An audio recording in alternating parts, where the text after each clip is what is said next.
જ્યારે કોઈ પણ ગ્રંથ મહાપ્રભુજીના જોવા જતા હોઈએ ત્યારે એવો પ્રાચીન નિયમ છે કે સર્વોત્તમ સ્તોત્રનો પાઠ કરી અને પછી મહાપ્રભુજીના ગ્રંથોનું દર્શન કરવું. શ્રી મહાપ્રભુજીને બે રૂપે જોઈ શકાય. એક ગુસાઈજી, ગોપીનાથજી, ગોકુલનાથજી, હરિરાયજી આદિ આચાર્યોની દ્રષ્ટિથી, અને બીજું અષ્ટસખાઓ, 84 વૈષ્ણવો આદિ વૈષ્ણવોની દ્રષ્ટિથી, જે કીર્તનોના માધ્યમથી સ્વયં પદ્મનાભદાસજીએ જે અદ્ભુત પદો રચ્યા છે મહાપ્રભુજી માટેના, એમના સ્વરૂપનો અનુભવ કરાવતા.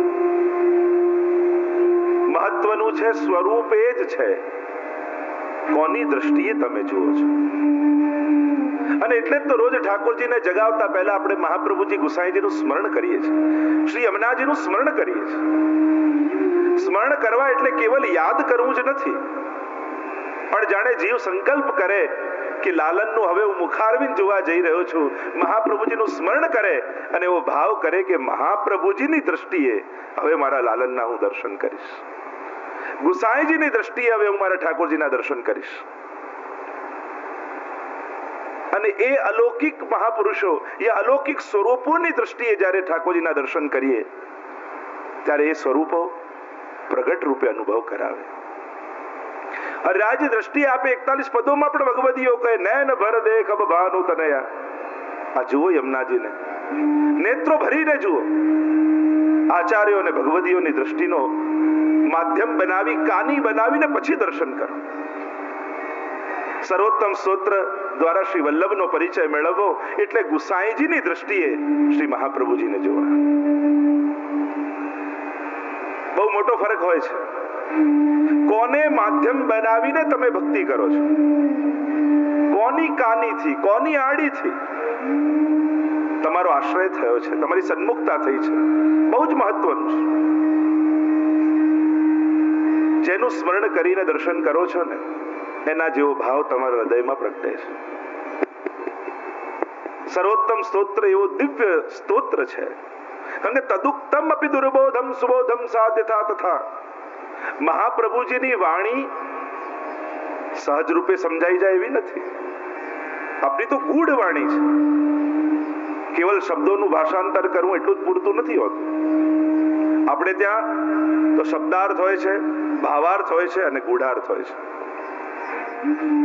બુદ્ધિની શક્તિથી શબ્દાર્થ સમજી શકાય, પણ ગૂઢાર્થ અને ભાવાર્થ તો કોઈની કૃપાથી જ અનુભવમાં આવે. આ તો બધું પ્રગટે. શબ્દોને વાંચી શકાય, યાદ રાખી શકાય, ભાવો તો હૃદયથી પ્રગટતા હોય છે કોઈની કૃપાથી. આ સર્વોત્તમ સ્તોત્ર ગઈકાલે આપણે દર્શન કર્યું. શ્રી ગુસાઈજી પ્રભુચરણને દર્શન થયા 108 નામોના.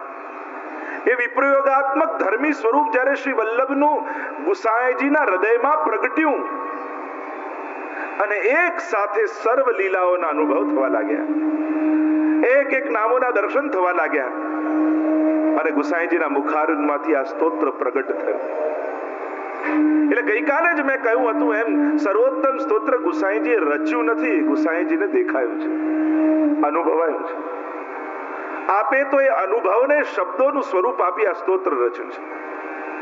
સાક્ષાત ગુસાઈજીના મુખારવિંદમાંથી નીકળેલું એ વાંગમય વલ્લભનું સ્વરૂપ એ સર્વોત્તમ સ્તોત્ર છે.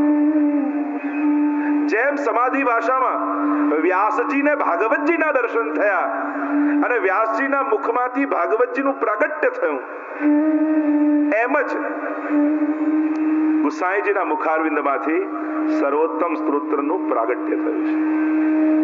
સાક્ષાત શ્રી વલ્લભનું વાંગમય સ્વરૂપ એ સર્વોત્તમ સ્તોત્ર છે.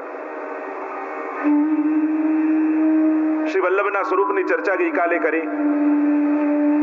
આ કેવું સુંદર સ્વરૂપ છે.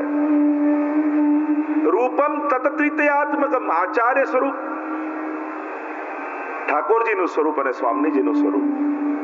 આ ત્રણેય સ્વરૂપે ભૂતલ પર પધાર્યા.